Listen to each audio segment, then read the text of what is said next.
सर्वात अधिक लाभदायक गोष्ट म्हणजे आरोग्य आणि सर्वात मौल्यवान धन म्हणजे संतोष.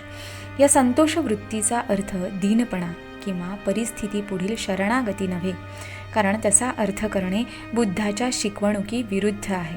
निर्धन लोक धन्य होत असे बुद्धाने कधीही म्हटले नाही. पीडिताने आपली परिस्थिती सुधारण्यासाठी प्रयत्न करू नये असे बुद्धाने कधीही सांगितले नाही. उलट तो ऐश्वर्याचे स्वागतच करतो.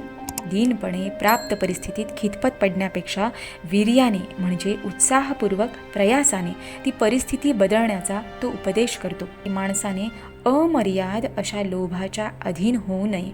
ही तृष्णा किंवा हा लोभ आक्षेपार्ह का समजायचा? ही पुष्कळच वाईट आणि दुष्ट गोष्टींचा त्याच्यापासून उद्भव होतो. मारामारी, आघात, झगडे, वादप्रतिवाद, भांडण, निंदा, असत्य या सर्वांचे मूळ तृष्णा अथवा लोभ यात आहे. वर्ग कलहाचे हे यथातथ्य विश्लेषण आहे, यात शंका नाही. अनेक तत्वे मिळून बनलेल्या वस्तूंची अनित्यता बौद्ध तत्ववेत्ता असंग याने चांगल्या प्रकारे स्पष्ट केली आहे. असंग म्हणतो, सर्व वस्तू ह्या हेतू आणि प्रत्यय यामुळे उत्पन्न होतात. त्यांना त्यांचे असे अगदी स्वतंत्र अस्तित्व नसते. सजीव प्राण्याचे शरीर म्हणजे पृथ्वी, आप, तेज आणि वायू या 4 महाभूतांचा परिणाम होय आणि ह्या 4 भूतांचे पृथक्करण झाले की हा प्राणी म्हणून उरत नाही. सजीव प्राण्याच्या अनित्यतेचे वर्णन तो नाही, तो होत आहे.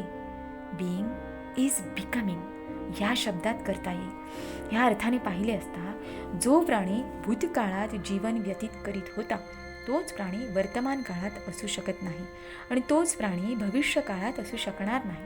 भविष्यकाळी जो प्राणी असेल तो पूर्वी नव्हता आणि तोच आजही नाही. वर्तमान काळी जो प्राणी आहे तोच पूर्वी नव्हता आणि पुढेही तोच असणार नाही. थोडक्यात सांगायचे म्हणजे मनुष्य प्राणी हा परिवर्तनशील आणि संवर्धनशील आहे. आपल्या जीवनाच्या कोणत्याही 2 क्षणी तो तोच असू शकत नाही. प्रत्येक सजीव प्राणी केव्हा ना केव्हा तरी मरणार हे समजायला सोपे आहे, परंतु तो जिवंत असताना सारखा बदलत आहे किंवा बनत आहे हे समजायला कठीण आहे. जर वस्तू सतत परिवर्तनशील नसत्या, नित्य व अपरिवर्तनशील असत्या, तर एका प्रकारापासून दुसऱ्या प्रकारात जीवनाचे जे उत्क्रमण आणि सजीव वस्तूंचा जो विकास चालला आहे त्याला विराम मिळाला असता. अनित्यतेच्या सिद्धांतापासून असा बोध घ्यायचा की कोणत्याही वस्तू संबंधी आसक्ती राखू नका.